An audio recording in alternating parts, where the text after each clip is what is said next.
Hello everyone, I hope you are doing fine. हम आ चुके हैं फ्लेम एम्पर के एपिसोड नंबर 48 पे। अगर अभी तक आपने पिछले एपिसोड को नहीं देखा है तो पहले उसे जाके देख लो, क्योंकि उसमें हमें कई नए कैरेक्टर से इंट्रोड्यूस करवाया गया है और ये जो सिलेक्शन प्रोसेस वाला आर्क है इसकी सारी डिटेल्स भी उसमें बताई गई हैं। तब तक चलो हम कर लेते हैं पिछले एपिसोड का रिकैप। एक्चुअली बात ऐसी थी कि 1000 लोगों में 5th लेवल के टैलेंट्स बस 9 होते हैं और इन 9 में से 6 लोगों की स्ट्रेंथ 4 स्टार 2D की मिडिल स्टेज पे जा चुकी थी। जो म्यूफंग 3rd रैंक पे होता है वो भी एक 4 स्टार 2D अर्ली स्टेज का एक्सपर्ट था। वहीं पे यूरू जो कि 5th क्लास के टैलेंट्स में 2nd रैंक पे होती है, भले ही उसकी स्ट्रेंथ 3 स्टार 2D की पीक की हो, लोग उसे तब स्वीकार कर लेते हैं जब उन्हें यूरू की नरेटर की आइडेंटिटी मालूम पड़ती है। लेकिन ऐसा जन के लिए कहा नहीं जा सकता था। जब वो ओल्ड मैन अनाउंस करता है कि इन हजारों पार्टिसिपेंट्स में जन नंबर 1 रैंक करता है तो लोगों के बीच में अप्रोर फैल गया था। वो बंदा माँ के जिसकी नजरें यूरू के ऊपर थी, जेलसी के मारे उसकी आंखें लाल हो जाती हैं और वो जियान को देख के तेजी से हंसने लगता है। फिर जैसा कि छोटे मोटे विलेंस करते हैं वो जियान के ऊपर कई ताने मारता है। जियान कहता है कि तू चैलेंज देना चैलेंज दे,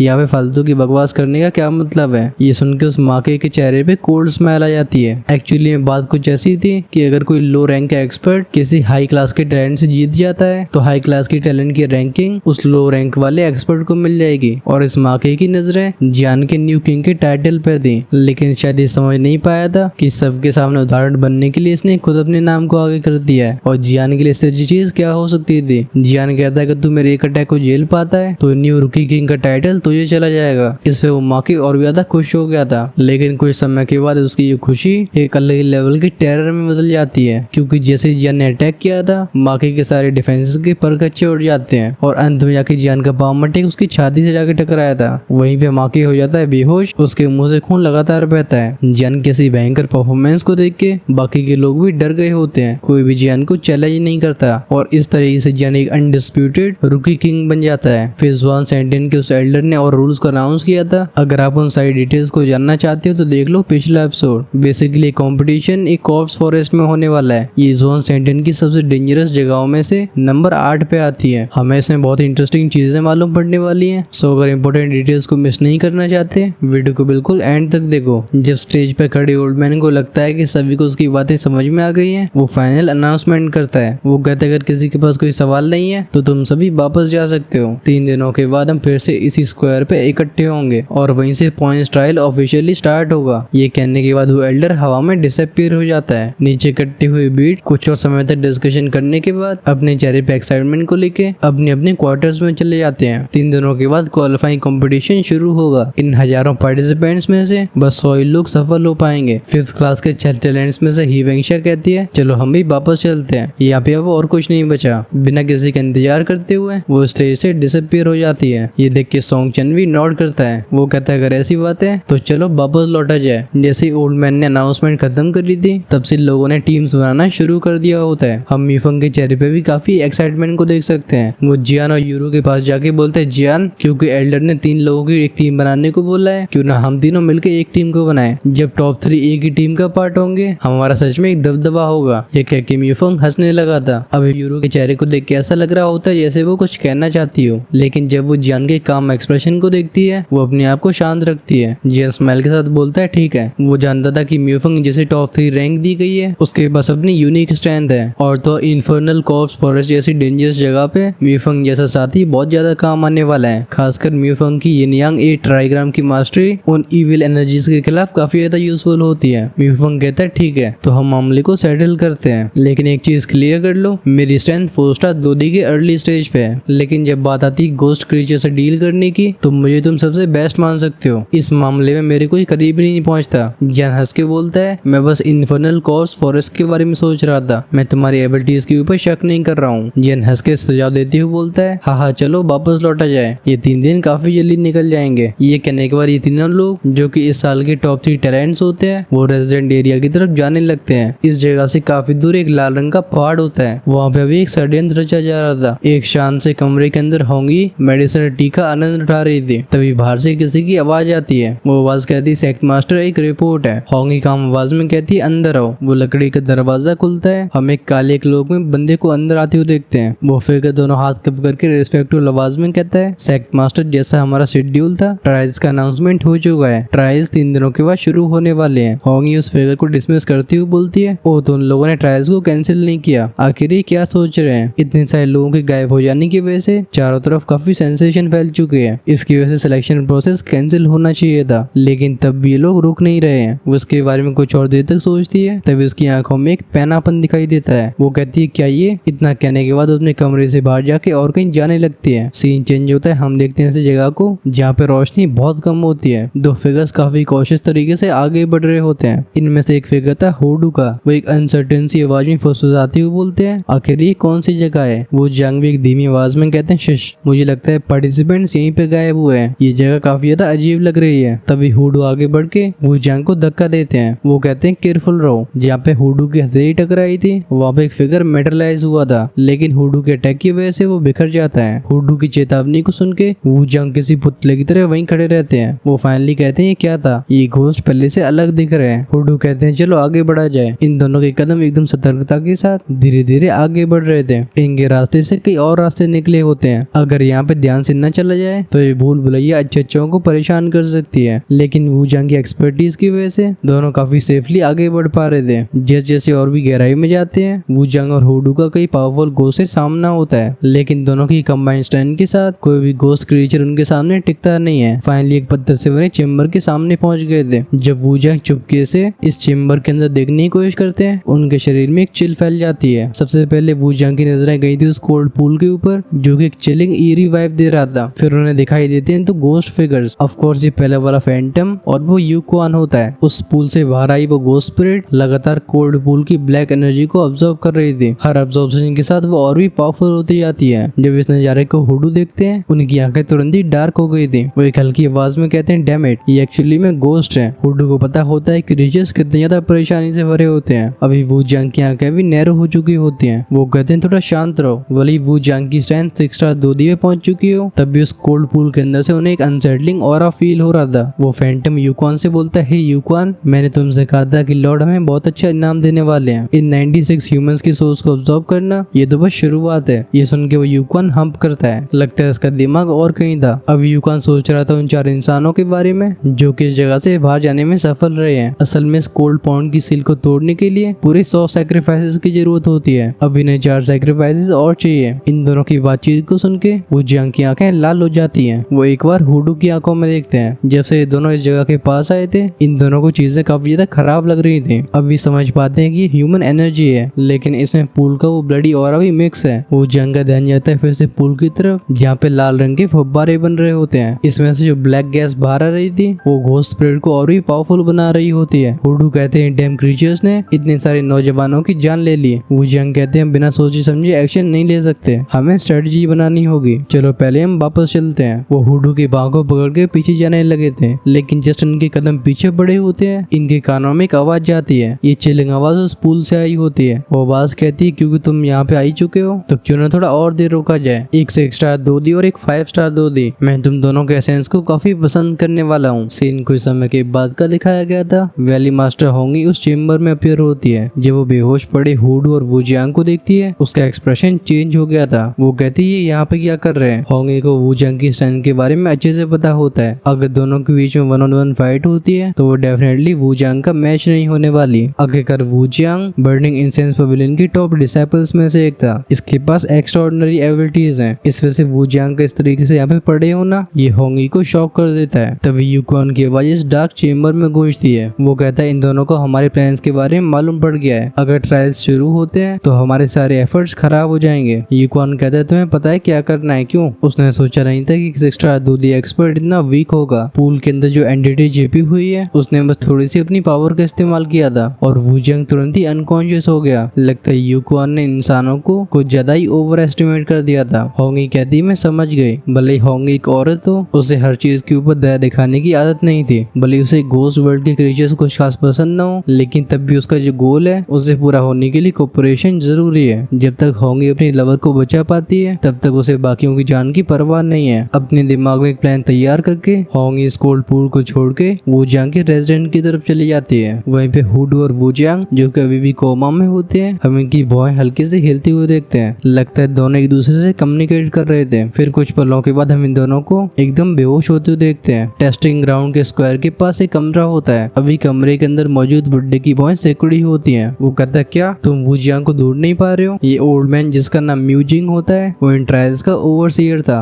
वूजियांग की तरह इस बुड्ढे की स्ट्रेंथ भी 6 स्टार 2D की होती है, लेकिन यहाँ पे वूजियांग का काम सारे पार्टिसिपेंट्स का ध्यान रखना था। म्यूजिंग को सुपरवाइजर की पोजीशन मिली होती है। इस ओल्ड मैन के सामने खड़ा होता है वो शेन्यू। शेन्यू वही व्यक्ति था जिसका और हुडू के बीच में कभी बनती नहीं थी। शेन्यू कहता है एल्डर म्यू, मैं एल्डर वू को हर जगह पे ढूंढ चुका हूँ, लेकिन उनका कोई पता नहीं है। अभी शेन्यू भी बहुत ज्यादा परेशान था। बिना वूजियांग की ट्रायल शुरू नहीं हो सकते, और जिस तरीके से पिछले कुछ समय में लगातार लोग गायब होते जा रहे हैं, वूजियांग का इस तरीके से डिसअपीयर होना ये सस्पिशन को और बढ़ा देगा। ओल्ड मैन म्यूजिंग बोलते हैं लगता है हमें ट्रायल्स को पोस्टपोन करना होगा। ओल्ड मैन म्यू ट्रायल्स को आगे बढ़ाने के वो ठप्पा लगाने वाले होते हैं, तभी कोई कमरे के दरवाजे को खटखटाता है। जब शेन्यू ने दरवाजे खोले थे, हम उसके चेहरे पे शॉक को देख सकते हैं। वो कहता है चीफ वू। दरवाजे पे खड़ा कोई और नहीं बल्कि वूजियांग था। वूजियांग कहते हैं क्या हो रहा है, क्या आज ट्रायल शुरू नहीं होने वाले? कमरे के अंदर से ओल्ड मैन म्यू की आवाज आती है। वो पूछते हैं तुम अभी तक कहाँ पे थे? इसके जवाब में वूजियांग बोलते हैं मैं पार्टिसिपेंट्स के गायब होने की तहकीकात करने के लिए गया था, लेकिन मुझे अब तक कोई सबूत नहीं मिला। ओल्ड म्यू साय करके बोलते हैं इसे जाने दो, इस मामले में जल्दबाजी नहीं करी जा सकती है। हम चलो इन सभी नौजवानों को लेके ट्रायल ग्राउंड के पास ले जाते हैं। ये कहने के साथ ओल्ड मैन म्यू वूजियांग और शेन्यू के साथ उस टेस्टिंग ग्राउंड की तरफ चले जाते हैं। अब जो टेस्टिंग ग्राउंड का स्क्वायर था उसके आसमान में लगातार बजिंग की साउंड गूंज रही थी। लोग 3-3 के ग्रुप में अलग अलग खड़े होते हैं, और जब ओल्ड म्यू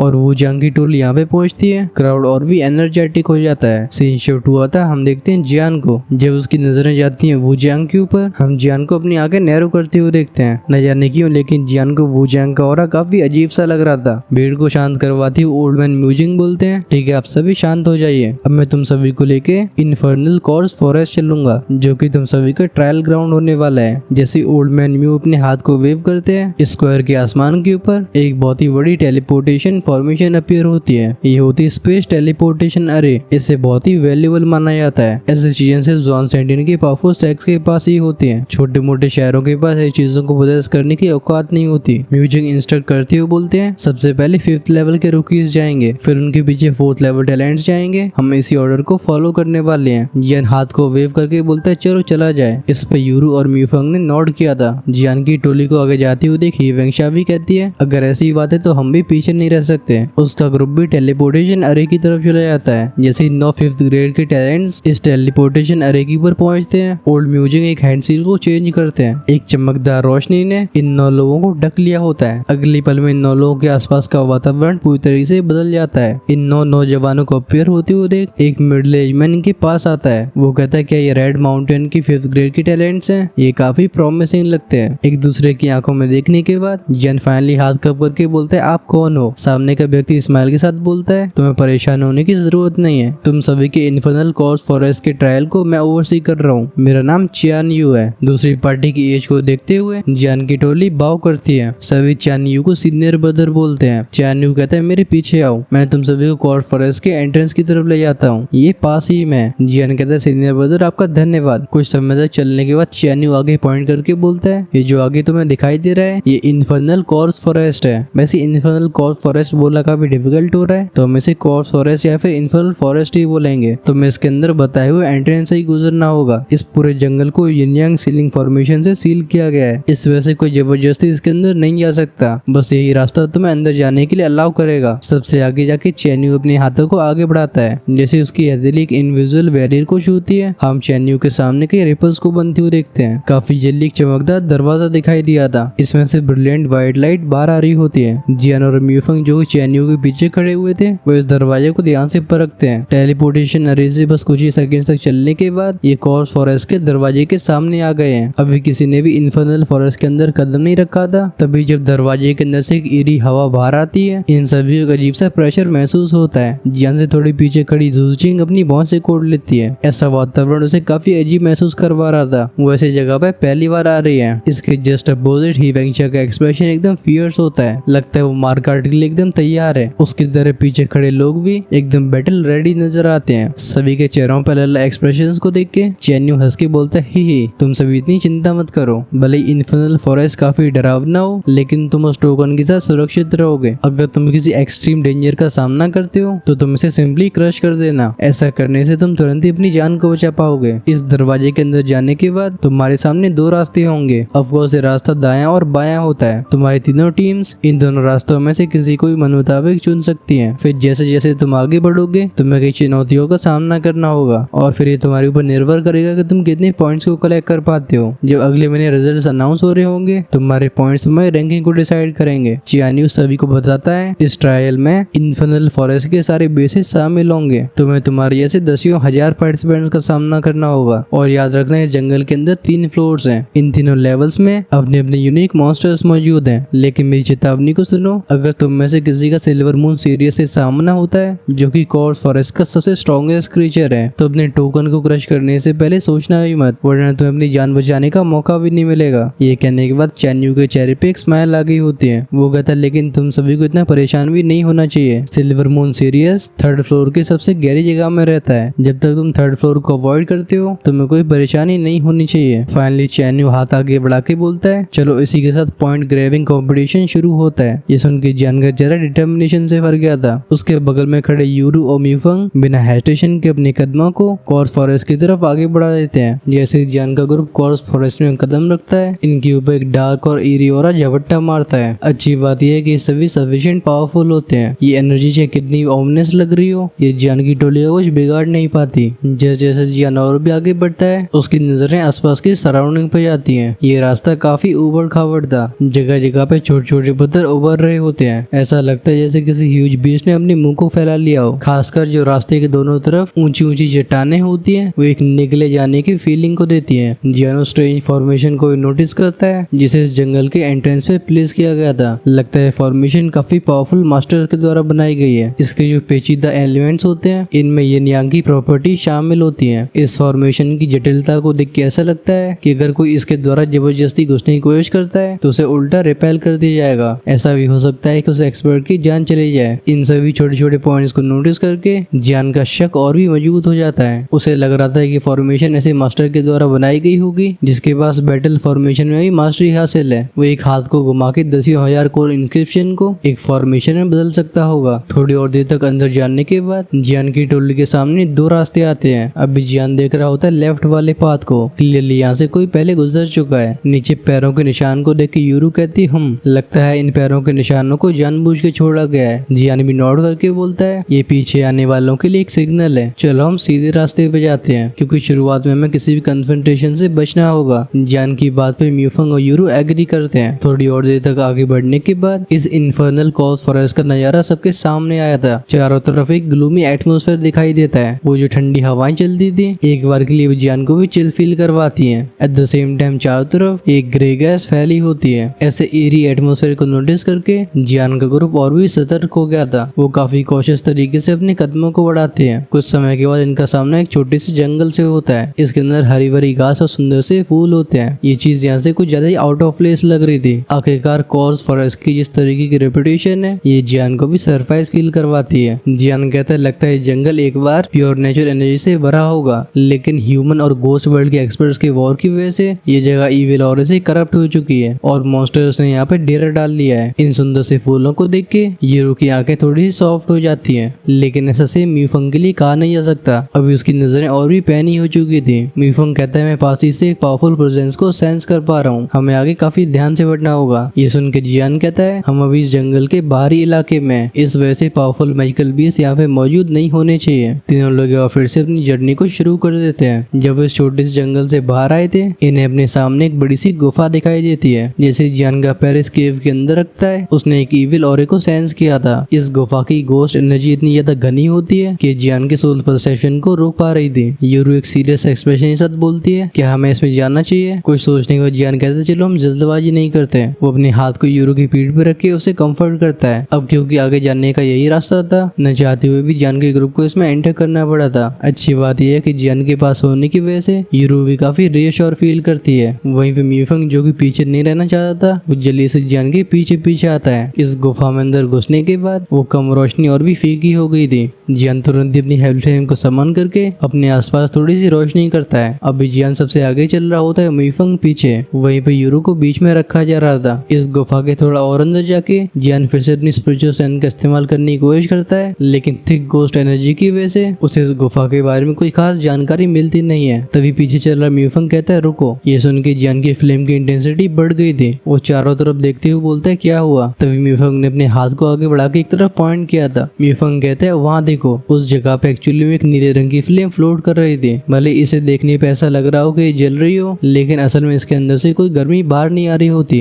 जियान जस्ट इसे इन्वेस्टिगेट करने वाला था, तभी फ्लेम जियान की टोली की तरफ शूट हो जाती है। इस नजारे को देख के जियान तुरंत यूरो को पीछे करके बोलता है ध्यान से। उसके हाथ में दुखी इकट्ठी होने लगी थी। जब यहाँ पे सीन चल रहा था, सीन शिफ्ट होता है, हम देखते हैं उस कोल्ड पूल को। उसके बगल में से एक eerie सी आवाज आती है। वो आवाज कहती है ये इंसान अब हमारे हाथों से बच नहीं पाएंगे, अब हमारे बदले का समय करीब आ गया है। यहाँ पे एक तो पहला वाला गोस्ट होता है और दूसरा था यूकुआन। वो बेहोश पड़े हुडू और वूजियांग की तरफ पॉइंट करके बोलता है हमें इनके बारे में क्या करना है। वो डरावनी सी आवाज फिर से बोलती है मैं इन दोनों को कंज्यूम करूंगा। इन दोनों की स्टैंड से मैं अपनी सिग्निफिकेंट पावर को वापस हासिल कर पाऊंगा, लेकिन पूरी तरह से रिकवर होने के लिए मुझे आधा यूनिकॉर्न्स फॉरेस्ट चाहिए होगा। आखिरकार हम ट्विंस हैं। जो पहला वाला गोस्ट था उसका नाम था चीमे। इस बात को सुन के दोनों नॉड करते हैं। फिर एक परछाई में ट्रांसफॉर्म होके स्टोन चेम्बर से बाहर चले गए थे। जैसे जैसे उस ठंडे तालाब में से और भी बलबूले बाहर आते हैं, इस चेम्बर में वही ओमिनस आवाज फिर से गूंजती है। वो आवाज कहती है 5 स्टार दूधी और 6 स्टार दूधी का टेस्ट सच में काफी अच्छा होने वाला है। तुरंत ही उस ठंडे तालाब की सतह जो कि लाल होती है वो फीकी पड़ने लगी थी। लगता है प्राणी वूजियांग और हुडू का काम तमाम करने वाला है, लेकिन शायद इसे भी एहसास नहीं होता कि वूजियांग और हुडू जो कि अनकॉन्शियस स्टेट में थे, इन दोनों के चेहरे पे कोल्ड स्माइल आ चुकी होती है, लेकिन ये अब भी हिलते नहीं है। नजारा फिर से बदलता है। ये सीन था उसी केव का जिसमें जियान का ग्रुप जा रहा होता है। लगता है वो नीले रंग की घोस्ट फायर कमजोर लोगों को पहचानना जानते थे, क्योंकि जियान के पास हेवली फ्लेम्स होती हैं और म्यूफंग को यिन यांग टेक्निक्स आती थी। इस वजह से वो टारगेट करते यूरू को। ये जस्ट यूरू के सामने आ पाई थी, तभी जियान की बॉडी फ्लिकर होती है। वो एक ही पल में यूरू को पीछे खींच लेता है। साथ में जियान की टेरिफाइंग हेवली फ्लेम उस नीले रंग की फ्लेम से जाकर टकरा जाती है। इस गूंज में बैंग बैंग की आवाजें गूंज रही थी। अभी जियान की हेवली फ्लेम ने उस ब्लू फ्लेम को ओवरवेलम कर दिया था। जियान यूरू से पूछता है क्या तुम ठीक हो। अभी यूरू एक कंफ्यूज स्टेट में थी। वो कहती है मैं ठीक हूँ, लेकिन ये घोस्ट फायर बहुत ही अजीब है। ये सीधा मेरी सोल के ऊपर हमला कर पा रही है। अब एक तीखे से दर्द की वजह से यूरू की आईब्रोज नीट होती है। यूरू की बात पे जियान ने नोट किया था। एक्चुअली में जिस पल उसकी फ्लेम इस नीले रंग की फ्लेम से कांटेक्ट में आती है, जियान को उस ब्लू फ्लेम के अंदर एक ऐसा ऑरा फील हुआ था जो कि स्पेसिफिकली सोल्स को टारगेट करता है। अभी जियान का एक्सप्रेशन सोलम हो चुका था। वो कहते हैं चौकन्ने रहो। फाइनली उसका ध्यान जाता है म्यूफंग के ऊपर। जियान पूछता है म्यूफंग तुम इन मामलों में काफी माहिर हो, तुम्हारा इसके बारे में क्या सोचना है। कुछ सोचने के बाद म्यूफंग बताता है कि इस तरीके की फ्लेम बस कब्रिस्तान में पैदा होती है। जब डेड बॉडीज डिके होती है, इनमें से कॉर्प्स गैसेस बाहर आती हैं। अगर ये सभी गैसेस लंबे समय तक एक जगह पे इकट्ठी होती रहती हैं, तो फिर उनके बीच में ऐसी फायर जन्म लेती है। यहाँ तक बोलते बोलते म्यूफंग की बॉय भी सिकुड़ गई होती है। वो कहता है लेकिन ज्यादातर घोस्ट फायर्स सोचने की क्षमता नहीं रखती है। मैंने इन्हें फालतू में किसी के ऊपर हमला करते हुए देखा नहीं है, और जिस तरीके से इस फायर ने यूरू के ऊपर हमला किया, ये चीज इसे काफी अलग बनाती है। म्यूफंग एक गरीब आवाज में कहता है लगता है इस गुफा के अंदर कोई ऐसी चीज मौजूद है जो इस घोस्ट फायर को कंट्रोल कर रही है। क्योंकि म्यूफंग बचपन से ही घोस्ट क्रीचर्स और मॉन्स्टर से डील करता आ रहा है, उसके हिसाब से चीज बिल्कुल कॉमन सेंस हो चुकी थी। ये सुन के जियान और यूरू अपनी सतर्कता को और बढ़ा लेते हैं। अब अपने कदमों को फूक फूक के आगे बढ़ा रहे थे। जियान की पावरफुल स्पिरिचुअल स्ट्रेंथ लगातार उसके आसपास के कुछ एरिया को पूरी तरीके से ढक के रखती है। अगर उसकी सराउंडिंग्स में कोई बदलाव होता है तो जियान उसे तुरंत ही नोटिस करेगा। जैसे जैसे वो आगे बढ़ते हैं, हम जियान के चेहरे पे सरप्राइज एक्सप्रेशन को फ्लैश होते हुए देखते हैं, क्योंकि उसकी फैली हुई सोल पावर ने इस गुफा के अंदर एक प्रेजेंस को डिटेक्ट किया था। ऐसा लगता है इस गुफा की गहराइयों में घोस्ट एनर्जी से बना हुआ एक पावरफुल क्रीचर छिपा हुआ है। इसके पास जियान की सेंसेस को भी रोकने की ताकत है। भले अपनी स्ट्रॉन्ग सोल पावर की वजह से जियान चीजों के बारे में आसानी से पता लगा लेता हो, वो तब भी इस प्रेजेंस के बारे में कुछ खास जान नहीं पा रहा था। आज से पहले जियान ने ऐसे अनुभव को कभी किया नहीं होता। तीनों ने फिर से आगे बढ़ना शुरू कर दिया था। ये फाइनली पहुंचते हैं उस एरिया में जहाँ पे वो घोस्टली ऑरा और भी घना होता है। इसका मतलब ये है कि एक पावरफुल घोस्ट कहीं पास में कल्टिवेट कर रहा है। जैसे जियान की टोली गुफा के इस एरिया में आती है, ऐसा लगता है इनकी प्रेजेंस ने इस गुफा को नींद से जगा दिया है। हम चारों तरफ से गुफा में कई गैसेस को रिलीज होते हुए देखते हैं। काफी जल्दी शैडोई पावर्स जियान और यूरू की तरफ आगे बढ़ने लगे थे। ऐसा लगता है ये दोनों को निगलना चाहते हो। इस चीज को देख के जियान की आंखों में सरप्राइज फ्लेकर होता है। अगले पल में एक बूम की आवाज के साथ उसकी बॉडी में से एक फ्राइटनिंग ऑरा रिलीज हुआ था। इस समय जियान के शरीर को फ्लेम से पूरी तरह से ढक रखा होता है। वो सच में किसी फ्लेम गॉड की तरह लग रहा था। जियान के शरीर से बाहर आने वाली इंटेंस हीट की वजह से वो करीब आ चुकी परछाइयां डर के पीछे भागने लगती हैं। फिर एक जगह पे कंडेंस होने लगी थी। जियान की टोली गुफा के इतने अंदर आ चुकी थी कि यहाँ पे किसी हवा का नामो निशान नहीं होता, लेकिन इस पर एक ठंडी सी हवा चल रही होती है। इस हवा के साथ लगता है वो शैडोई फिगर अपने फॉर्म को चेंज कर रहा था। बस जियान के शरीर से बाहर आने वाली आग की चमक इतनी तेज होती है कि उस शैडोई फिगर को छिपने की कहीं जगह नहीं मिलती है। तभी पीछे की परछाई में से